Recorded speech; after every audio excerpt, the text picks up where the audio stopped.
আসসালামু আলাইকুম সম্মানিত মাছ চাষি ভাই ও বন্ধুগণ, ইতিমধ্যে আপনারা ভিডিওর স্ক্রিনে লক্ষ্য করতে পারছেন যে বিষয়টি এখানে তেলাপিয়া মাছের রেণু উৎপাদন করা হচ্ছে। আমি আজকে আপনাদের মাঝে কথা বলবো যে কিভাবে তেলাপিয়া মাছের রেণু উৎপাদন করা হয় এবং অরিজিনাল মনোসেক্স তেলাপিয়া মাছকে কিভাবে হরমোন পুষ্ট করা হয়। তো আপনারা সম্পূর্ণ ভিডিওটি দেখে থাকবেন। যে সকল মাছ চাষি ভাইয়েরা পুকুরে কালচার দেওয়ার জন্য আপনারা ভালো মানের মাছের পোনা খোঁজেন, তাহলে অবশ্যই আজকের ভিডিওটি আপনারা সম্পূর্ণ দেখবেন। এখানে আপনারা বিষয়টি লক্ষ্য করতে পারছেন যে অরিজিনাল মনোসেক্স তেলাপিয়া মাছের রেণু উৎপাদন করা হচ্ছে এবং কিভাবে আমরা হরমোন মিশানো খাবার খাইয়ে থাকি। এখানে আপনারা যে বিষয়টি লক্ষ্য করতে পারছেন, এখানে এই খাদ্যের সাথে হরমোন মিশানো হয়েছে।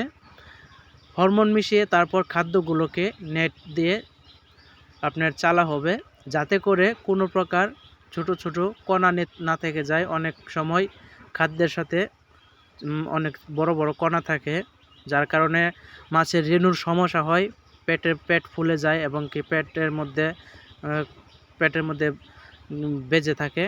সেই কারণে আমরা খাদ্যগুলো এই নেটের সাহায্যে চেলে নিচ্ছি, যাতে করে মাছে কোনো প্রকার ক্ষয়ক্ষতি না হয় এবং কি এর ফলে আপনার খাবারগুলো সুন্দরভাবে মিশে যায়, একদম জর্জরা থাকে, খাবারগুলো মাছে সুন্দরভাবে খেতে পারে। এখানে অত্যন্ত আধুনিক ও টেকনিশিয়ালভাবে এই কাজটি করা হয়।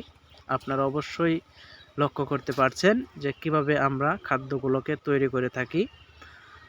এর পাশাপাশি আমরা যে ব্রুট মাছ থেকে সংগ্রহ করে নেই মাছগুলি, আপনারা দেখতেই পাচ্ছেন আমাদের ব্রুট মাছের অ্যাসাডি হাফা এবং কি মাছের সাইজ অনেক বড় বড়। আপনাদেরকে এক সময় মাছের সাইজ নিয়ে ভিডিও করে দেখানো হবে ইনশাল্লাহ।